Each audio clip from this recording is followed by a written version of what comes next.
সবাইকে অন্য একটি ক্লাসে স্বাগতম জানাই। এটা ক্লাস নয়, ঠিক ক্লাস বললে ভুল হবে। আপনাদের জন্য একটা ফাইনাল আমরা যেটা ফ্রেশশিট একটা দিতে চলেছি। আমাদের শেষ মুহূর্তের প্রস্তুতির একটা চূড়ান্ত কৌশল কি হতে পারে সিটের পরীক্ষা, এটা আমি আপনাদের দিতে চলেছি।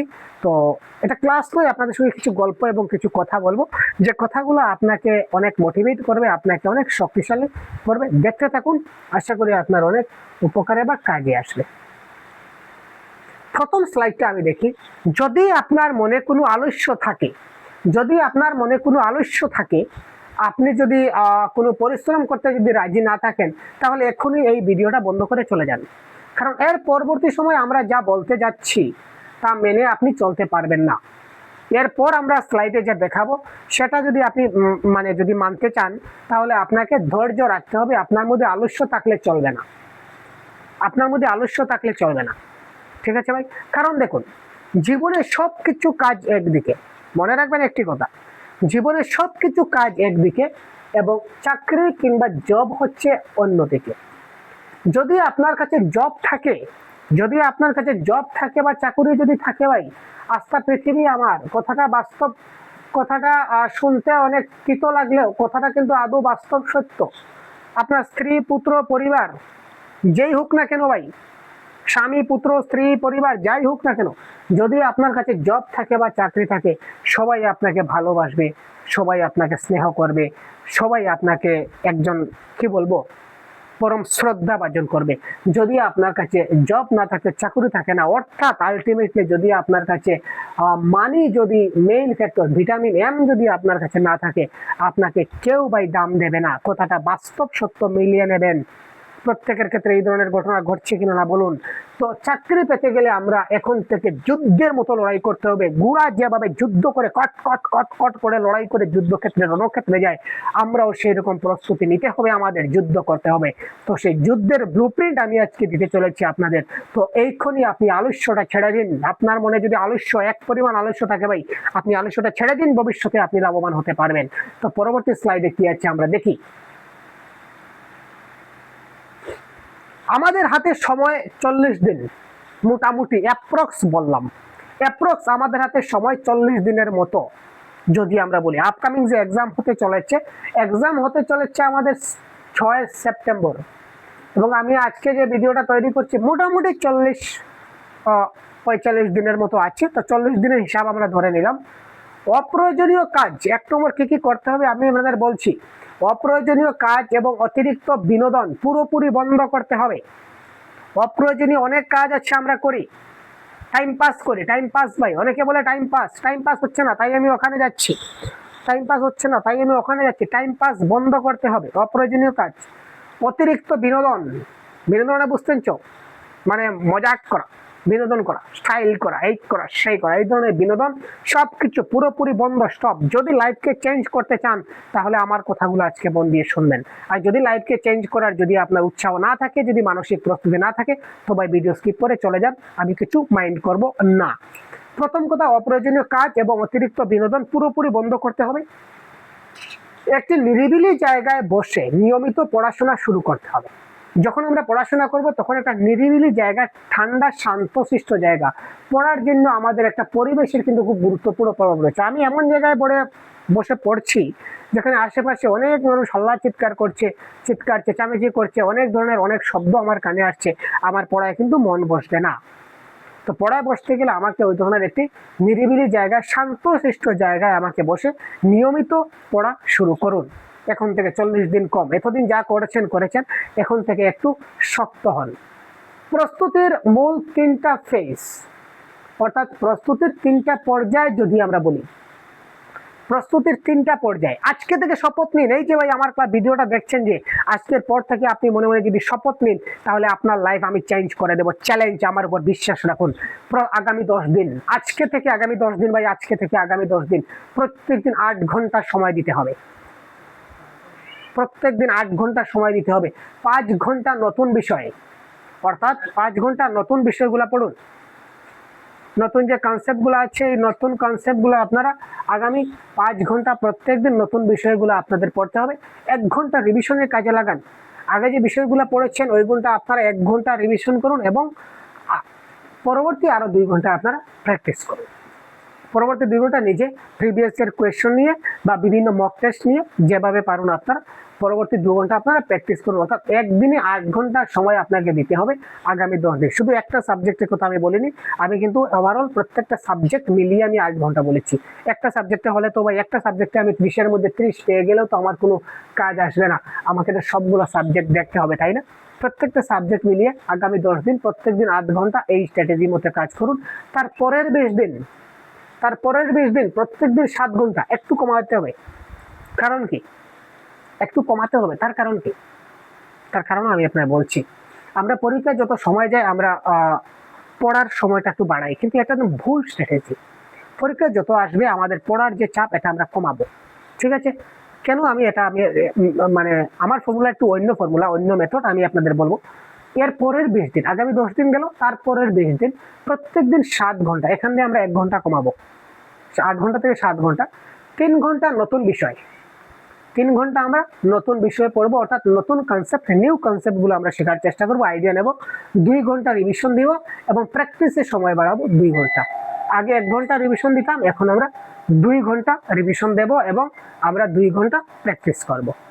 শেষ 10 দিন, লাস্টের 10 দিন প্রত্যেক দিন 8 ঘন্টা, প্রত্যেকদিন আবারও 8 ঘন্টা, 2 ঘন্টা নতুন বিষয়, 2 ঘন্টা রিভিশন, 4 ঘন্টা প্র্যাকটিস এবং মক টেস্ট।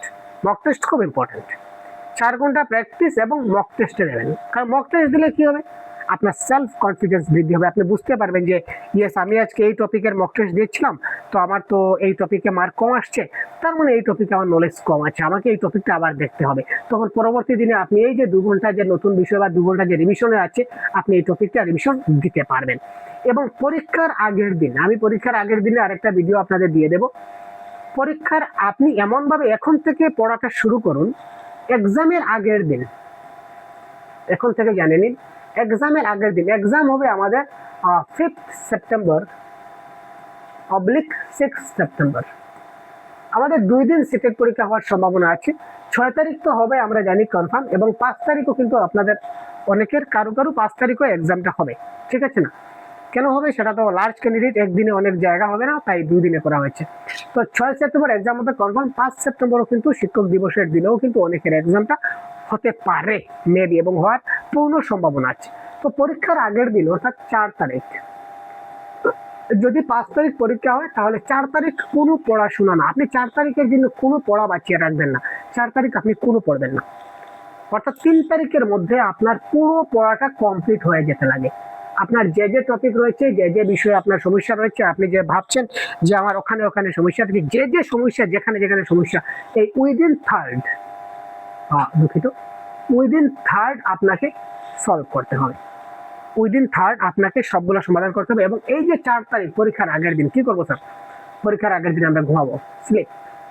পরীক্ষার আগের দিন ডাইরেক্ট ঘুম। কি আজব স্যার ভাই আপনি! ইয়েস, আমি আজব বলছি, আমি আজব ভাই। পরীক্ষার আগের দিন ডাইরেক্ট ঘুম, কারণ কি? ঘুমের সঙ্গে আমাদের ব্রেইনের কানেকশন আছে। আমরা যত ঘুমাবো আমাদের ব্রেন তত ভালো হবে, ব্রেন তত কাজ করবে। পরীক্ষার হলে যাওয়ার পর প্রশ্ন দেখা মাত্র আমার ব্রেন খুলে দেবে যে আমি কবে পড়েছিলাম, কখন পড়েছিলাম, কোথায় পড়েছিলাম, এটার আনসার কি হবে, অটোমেটিক আমার ব্রেন বলে দেবে, আমি কারেক্ট আনসার করে আসবো। আর পরীক্ষার আগের দিন যখন বই খুলতে যাবেন তখন দেখবেন এই টপিকটা বাকি রইলো, একটু পড়লেন, না না না ওই টপিকটা পড়তে হবে, না না না অমুক সাবজেক্ট বাকি রইলো, মানে আপনার মাথায় তখন হ্যাং হয়ে যাবে, তাই না? ব্রেন হ্যাং হয়ে যাবে, আপনি কি করবেন, কি পড়বেন, কি বুঝবেন, সমস্যা হয়ে যাবে। মক টেস্ট দেবেন, পরীক্ষার আগের দিন মক টেস্ট দেবেন, দেখবেন না সমস্যা হয়ে গেছে, মক টেস্টে মার্ক কম আসছে, আপনার আরো টেনশন বাড়বে। তো এই সবগুলো জিনিস উইদিন থার্ড কমপ্লিট করতে হবে।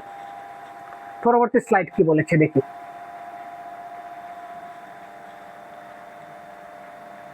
সময়ের যেটা কৌশলগত পরিবর্তন, এখানে একই ব্যাপার। 5 ঘন্টা আমরা নতুন বিষয় পড়বো, এটা আমরা গ্রাফের আকারে দেখাচ্ছি। 1 ঘন্টা রিভিশন দেব, 2 ঘন্টা প্র্যাকটিস বা মক টেস্ট করবো। পরের 20 দিন আমরা 3 ঘন্টা নতুন বিষয় পড়বো, 2 ঘন্টা রিভিশনে বাড়াবো এবং 2 ঘন্টা প্র্যাকটিস মক টেস্ট করবো। এবং একদম লাস্টের 10 দিন আমরা মানে 3 তারিখের আগের 10 দিন আমরা 2 ঘন্টা নতুন বিষয় পড়বো, 2 ঘন্টা রিভাইজ করবো এবং 4 ঘন্টা প্র্যাকটিস এবং মক টেস্ট দেবো। সময়ের সাথে সাথে নতুন পড়াগুলো কমাতে হবে, সময়ের সঙ্গে সঙ্গে নতুন পড়াটা আমাদের কমাতে হবে। দেখুন নতুন পড়া আমাদের কমে যাচ্ছে, নতুন পড়া কমে যাবে এবং মক টেস্টের সময়ও দ্বিগুণ করতে হবে, মক টেস্টের সময়টা দ্বিগুণ করতে হবে এবং নতুন কনসেপ্ট আমাদের পড়াটা কমাতে হবে, কারণ নতুন কনসেপ্টটা আপনারা এই কয়েকদিনে মোটামুটি যে টপিক আপনার রয়েছে আপনি শেষ করে দেবেন এবং এই স্ট্র্যাটেজি অনুযায়ী যদি পড়েন আপনি একবার পড়ে দেখুন আমার কোথা কাজে লাগে কি লাগে না। সময় দ্রুত চলে যায়, সময় কারোর জন্য অপেক্ষা করে না, এটা আমরা সবাই জানি স্যার। সময় কারোর জন্য অপেক্ষা করে না। আগামী কয়েক সপ্তাহের জন্য 4টি জিনিস দূরে রাখুন। আগামী কয়েক দিনের জন্য, আগামী কয়েক পরীক্ষার আগ মুহূর্ত পর্যন্ত এই কয়েকটা জিনিস আপনার কাছ থেকে দূরে রাখতে হবে। এক নম্বর হচ্ছে মোবাইল ফোন বা অপ্রয়োজনীয় সোশ্যাল মিডিয়া। মোবাইল ছাড়া আমরা পড়তে পারি না, তো মোবাইলটাকে শুধু পড়ার কাজেই ব্যবহার করবেন, সেটা ইউটিউব হোক বা অন্য কোনো অ্যাপ হোক বা যাই হোক, শুধুমাত্র পড়ার কাজে মোবাইলটাকে ব্যবহার করবেন, আদারওয়াইজ আপনি মোবাইল ইউজ করবেন না। এবং অপ্রয়োজনীয় social media, Instagram, Facebook, Telegram, যেগুলা সময় অপচয় করে, ভালো লাগছে না 5 মিনিট ফেসবুক দেখে নেই, ভালো লাগছে না 10 মিনিট ইনস্টাগ্রাম দেখে নেই। এই 10 মিনিট ইনস্টাগ্রাম দেখা শুরু করতে করতে আপনার 10 মিনিটের জায়গায় 2 ঘন্টা কি করে চলে যাবে বুঝতে পারবেন না, এবং এই 2 ঘন্টা আপনার জন্য এবার একদম আপনার সর্বনাশ করে ছাড়বে আপনাকে। তো এই জন্য প্রয়োজনীয় সোশ্যাল মিডিয়া যেগুলো আছে আপনাকে কয়েকদিনের জন্য টোটালি রেস্ট্রিক্টেড, টোটালি প্রহিবিটেড, বাদ দিতে হবে। ভবিষ্যৎ নিয়ে অযথা কল্পনা, আমরা ভবিষ্যৎ নিয়ে অনেক নকারাত্মক চিন্তা করি, তাই না?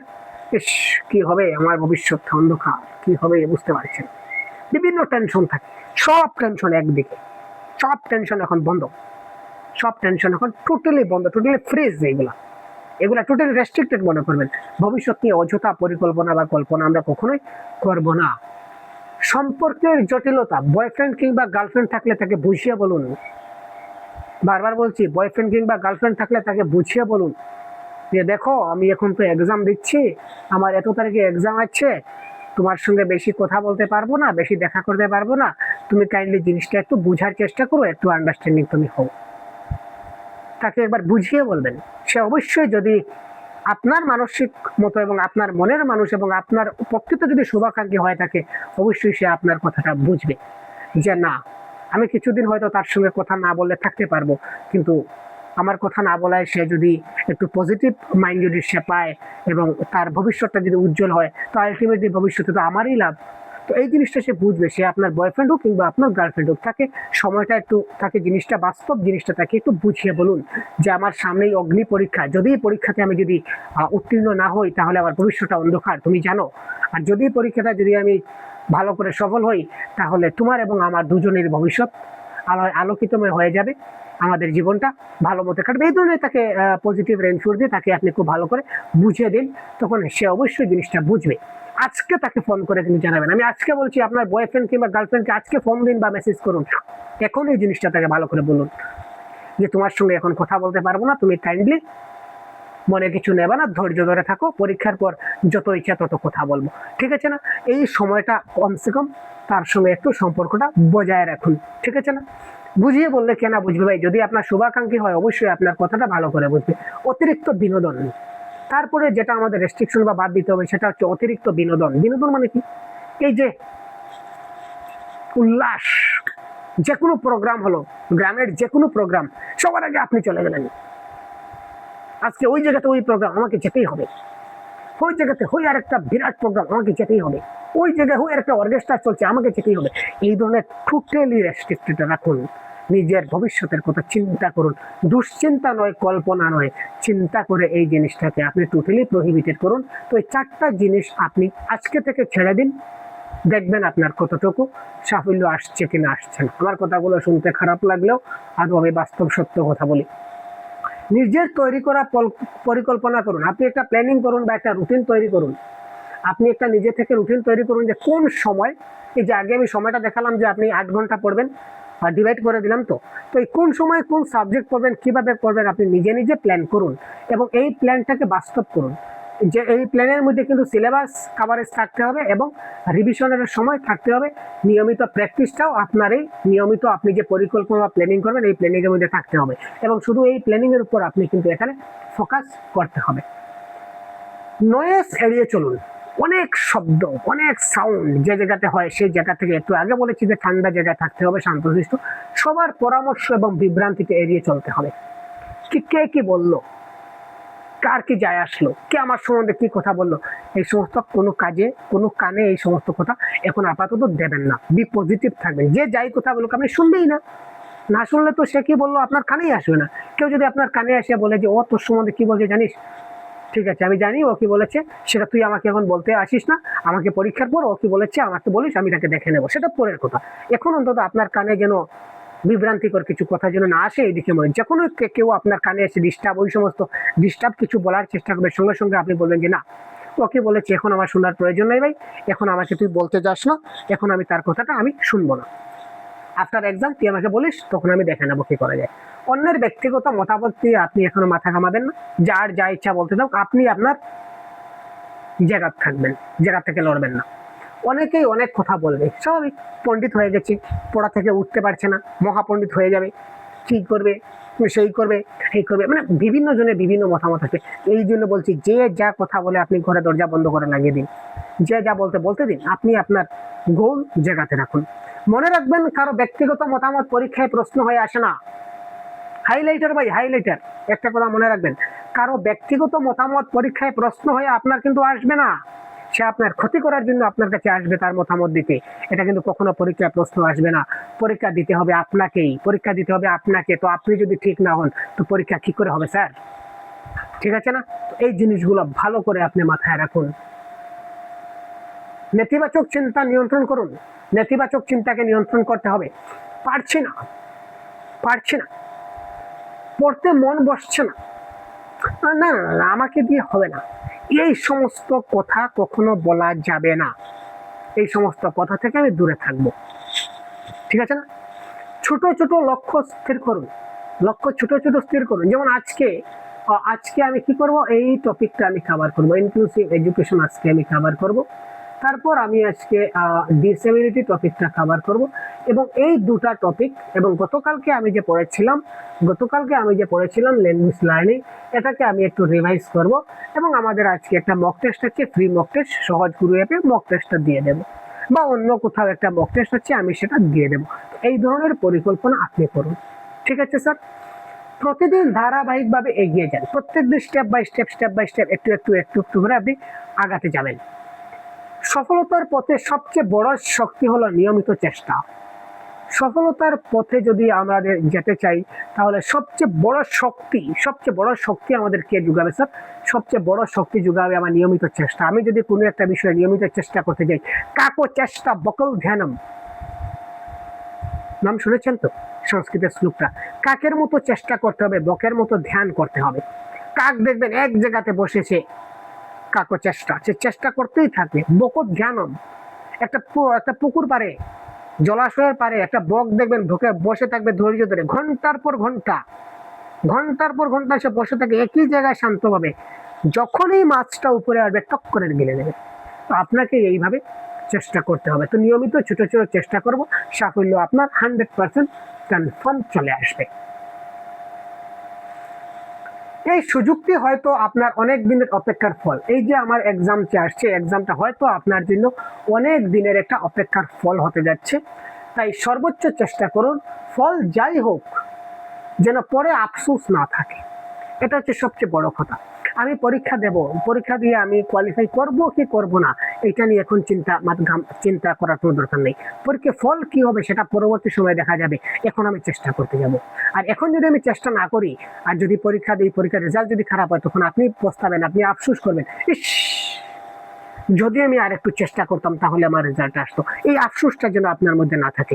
আপনি একদম আপনার লেভেল বেস্ট আপনি চেষ্টা করে যান, প্রচেষ্টা করে যান। রেজাল্ট যদি খারাপ হয় তাহলে পরে বলবেন এত চেষ্টা করলাম হলো না, তখন করার কিছু নাই। এবং এটা বাস্তব সত্য যে যদি আপনি চেষ্টা করুন, রেজাল্ট আপনার আসবেই আসবে, কনফার্ম। রেজাল্ট আসবে না সেটা কোনো কথা নয় ভাই।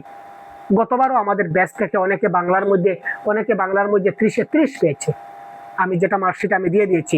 অনেকে 30-এর মধ্যে 28 পেয়েছে, আবার অনেক আছে যারা 30-এর মধ্যে 11 কিংবা 12 পেয়েছে বা 13 পেয়েছে, এই ধরনের অনেক ক্যান্ডিডেট। কিন্তু কেন? আমরা তো সবাইকে সমান ম্যাটেরিয়ালস দিচ্ছি, ক্লাস তো আমি সবার জন্য সমান করছি, ক্লাস তো আমি সমান দিচ্ছি, মক টেস্ট আমি সমান দিচ্ছি, প্র্যাকটিস সেটও আমি সমান দিচ্ছি। অ্যাপে সবার জন্য অ্যাপে যে লগ ইন হবে সে সমান জিনিস পাবে, কেউ বেশি পাবে কেউ কম পাবে, এই ধরনের কোনো ব্যাপার না। তো একজনে 30 পেলো, একজনে 28 পেলো, একজনে 27 পেলো, আবার একজনে 11 পালো, আবার একজনে 12 পেলো। সেটা কারণ কি? যে প্রচেষ্টা বেশি করেছে সে নিশ্চয় নম্বর বেশি পেয়েছে, আর যে প্রচেষ্টা কম করেছে সে প্রচেষ্টা অনুযায়ী ফল পেয়েছে। ঠিক আছে না? তাই প্রচেষ্টা যত ভালো করবেন পরবর্তীতে আফসোস যেন করতে না হয়। বারবার বলছি, আমি আপনার সর্বোচ্চটা দিয়েছিলাম, তাই না?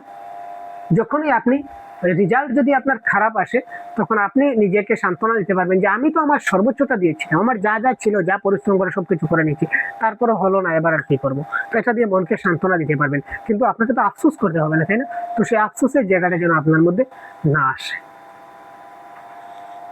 লাস্ট স্লাইড, সাফল্যের সমীকরণ যদি আমরা দেখাই, আপনি জীবনে যদি সাফল্য হতে চান তাহলে একটা সমীকরণ দেখে নিন। শুধু স্বপ্ন দেখলেই পূরণ হয় না, স্বপ্নটা শুধু দেখলেই পূরণ হয় না, তার জন্য পরিশ্রম করতে হয়। এই জন্য আগেই বলেছিলাম যদি আপনার মধ্যে আলস্য থাকে তাহলে এই ভিডিওটা দেখবেন না, আপনি কিন্তু পারবেন না সহ্য করতে। স্বপ্ন স্বপ্ন আমার থাকবে ভাই, স্বপ্ন ড্রিম আমার থাকবে। তারপর হচ্ছে প্রতিদিনের পরিশ্রম লাগবে, আর স্বপ্ন প্লাস প্রতিদিনের পরিশ্রম যদি করি তাহলে সাফল্য আমার 100% গ্যারেন্টি, আমার সাফল্য আসবে। স্বপ্নের সঙ্গে যদি প্রতিদিনের পরিশ্রম করি তাহলে আমি সাফল্য আমার আসতেই চলবে। ভাবুন ভাবুন, ভাববার বিষয়, কি করবেন ডিসাইড আপনার। আমি এতক্ষণ আপনার সঙ্গে কথা বললাম, আমি আমার জন্য বললাম না, আপনার জন্য বললাম, আপনি একবার ভেবে বলবেন। ঠিক আছে না? আমি আমার জন্য এতক্ষণ এত কিছু কথা বললাম না, আপনার জন্য বললাম, সেটা আপনি একবার ভাবুন। লেগে থাকুন, এবার লেগে থাকবেন না ঘুমিয়ে থাকবেন আপনার ব্যাপার, কি করবেন আপনি দেখুন। জেদ ধরে এগিয়ে চলুন, আমাকে পারতে হবে, আমাকে পারতেই হবে, কেন আমি পারবো না, এই যদি জেদটা যদি আপনার মধ্যে থাকে আপনি সাফল্য 100% গ্যারান্টি। আজকে খাতা কলম লিখে নিন, আমার নাম লিখে নিন। সহজ গুরু বলেছে যে এই ফর্মুলায় যদি আমি করি তাহলে আমি 100% ভালো নম্বর পাবো, আমি ভবিষ্যতে চাকরি পাবো। এই কথাটা আপনি কপিতে নোট ডাউন করে রাখুন। যদি এই ধরনের কষ্ট করার পর যদি আপনার রেজাল্ট না আসে, আপনি আমাকে SMS করে ফোন করে যা ইচ্ছা তা গালি দিতে পারেন, আমি কোনো মাইন্ড করবো না। আপনার যত ইচ্ছা আছে তো আমাকে গালি দেবেন, গালমন্দ করবেন, কোনো অসুবিধা নেই, কিন্তু এই ধরনের জিনিসগুলো আপনি মানুন, একবার মেনে দেখুন ভাই, একবার মেনে দেখুন। ঠিক আছে? সাফল্য আপনার দরজায় এসে কড়া নাড়বে যদি আপনি এই ধরনের পরিশ্রম করুন, ভাবুন, লেগে থাকুন, জেদ করে এগিয়ে চলুন, সাফল্য আপনার দরজায় অটোমেটিকলি আসবে, আপনি সাফল্যের বাড়িতে যেতে হবে না। ঠিক আছে? তো আজকের এই ক্ষুদ্র পরামর্শ, আজকে ক্লাস করলাম না, আজকে এই ক্ষুদ্র পরামর্শ আপনাদের সঙ্গে দিলাম। তো এই পরামর্শটা আপনাদের কেমন লাগলো সেটা আপনারা অবশ্যই আপনাদের মত অনুযায়ী জানাবেন। ঠিক আছে? কবির ভাষায় শেষ মুহূর্তে কবির একটা লাইন বলে শেষ করছি। তোমাকে দিলাম বুতামবিহীন ছেঁড়া শার্ট, ইচ্ছা হয়তো অঙ্গে জুড়াও, নতুবা ঘৃণায় দূরে ফেলে দাও। আমার যা ইচ্ছা ছিল আপনাদেরকে দেওয়ার তা আমি দিয়ে দিলাম। এবার আপনাদের যদি মনে হয় যে আমার কথাগুলো যদি কাজে লাগে, আপনার কথাগুলো যদি আপনি কাজে লাগান তাহলে আপনার ভালো হবে, তো সেই কথাগুলো অনুযায়ী আপনি ফলো করুন। আর যদি মনে করুন যে না স্যারের কথাগুলো আমার কোনো কাজে আসবে না, তাহলে আমার কথাগুলো এখানেই ভুলে যান। ঠিক আছে? তো এই বলে আজকের এই আলোচনা আমি এখানে শেষ করছি। আপনাদের কমেন্টের আশায় আমি থাকলাম। ভালো থাকবেন, ধন্যবাদ।